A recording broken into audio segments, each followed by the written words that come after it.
તો રામ રામ ને સીતારામ મિત્રો. આજે અમે ત્રણે લુકા જઈ રહ્યા છીએ પાદર બાજુ. ત્રીજો તો કેમેરા વાયા હતો એટલે દેખાતો નતો. જો મિત્રો દેવાય ખબરના વધારે ડાયલોગ સંભળાઈ જાય ને પછી આવું થાય. જોઈ લો મિત્રો ઉડે તો જાને કે બાવળિયામાં ઘા. તો જોઈ લો મિત્રો અમારા ગામવાળા કેટલા દયાળુ છે, બધા જો ભેગા થઈ ગયા છે ને. પછી તો મિત્રો લટપટ જીસીબી ને બોલાવીને ખાલી કરી નાખ્યો ખટારો. પછી મિત્રો ખટારો ખાલી કરતા હતા, અમને તો છેડો કંટાળો, પછી ભાગ્યા ઘર બાજુ. પછી વૈશમાં અમને અમારો ભાઈબંધ મળી ગયો, પછી તો અમારથી બીવીને ભાગતો હતો.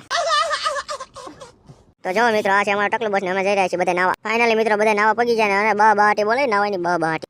આ બે ને જો તો આ બે ખવૈયા તો પાણીમાં આવી ગયા, પછી તો બહાર જ ન આવ્યા. પછી તો મને તે પાણીમાં જવાનું કહેતો હતો, મને તે શીખડાવતો. મેં તો આના વાગ્યા નો ચડાયો મિત્રો. પછી તો આ બધા એક પછી એક અંદર જવા મીડા. તમને એવું લાગતું હું રહું છું, પણ ના પાણીમાં લખણ મનતા હક ના નથી રહેતા, ગમે ગારો ઉડાડે.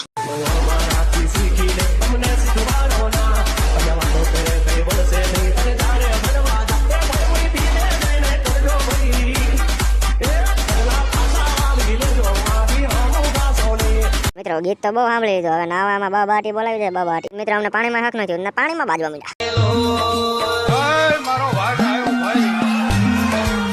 મિત્રો હવે બધા નહીં લીધું છે ને હવે બધા જઈ રહ્યા છીએ, કરીએ તો મળશું આગલા વર્ગમાં. તબ તક બાય.